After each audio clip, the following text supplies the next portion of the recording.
Hey everybody, it's Mike Broadhurst with the Broadhurst Group and the Carolina Realty Group for Bluffton, South Carolina market report for real estate. Today's September 13th, 2021. Backdrop this week is going to be Pickney Island Preserve, one of the great natural beauties that we have in the area that can be taken advantage by everyone who comes and visits or even lives here. Let's go ahead and take a look at the real estate numbers. First, let's take a look at new listings. This past week, we had 36 new properties come on the market, and last week, 37. So not much of a change there. But when we compare it to last year, there were 46 new listings that came on the market. So the decrease is about 22% in the number of new listings coming to the market year over year. Properties under contract. This past week, we had 40 properties go under contract. Last week, 31. So an uptick in activity since last week.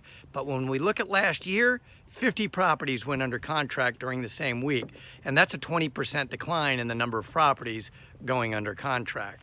And on our weekly numbers, our final numbers are always the number of sales. This past week, 35.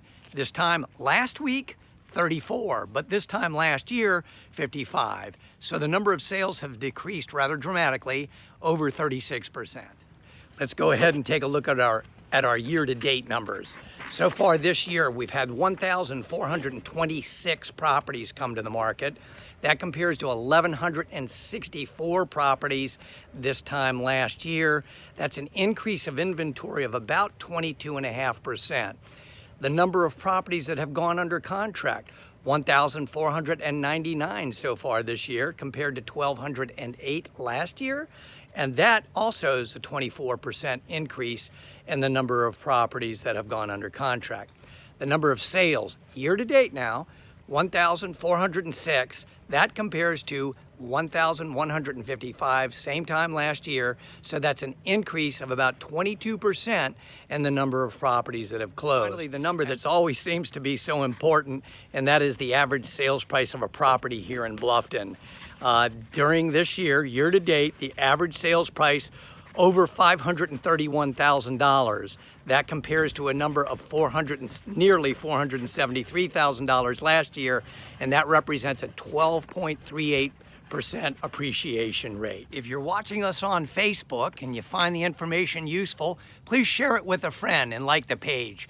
If you're watching us on YouTube, go ahead and subscribe to the channel and you'll get weekly updates on the Bluffton market. You know, when I went to film today's report, the number that sticks out to me most is the inventory number. Folks, you have to wrap your head around this. When I went to film today's broadcast, I pulled up MLS, and this is 29910 and 29909, properties that would carry a Bluffton mailing address. The number of properties on the market, 137. That's just phenomenal. Of course our sales have dropped. There's just not enough properties to purchase. When we look back at our MLS statistics for July, for the same area, the number of properties that were available to purchase this past July on any given day, 213. Last year, 663. That's a 65% decrease in the number of properties available to purchase. Wow, that's huge. And back in June, the number was down by the similar 65.7%. And if we go back and look at May, the numbers were down by 76%. That's just phenomenal. So the key is the number of the lack of inventory. And of course, if you're getting ready to write an offer, as I have done for 4 different people this week, you are going to be in competitive situations. You're going to be bidding against other people. So be prepared. The market continues to be hot and appreciation continues to rise rapidly. I'm Mike Broadhurst, and we'll see you next week on this channel. Thanks for watching.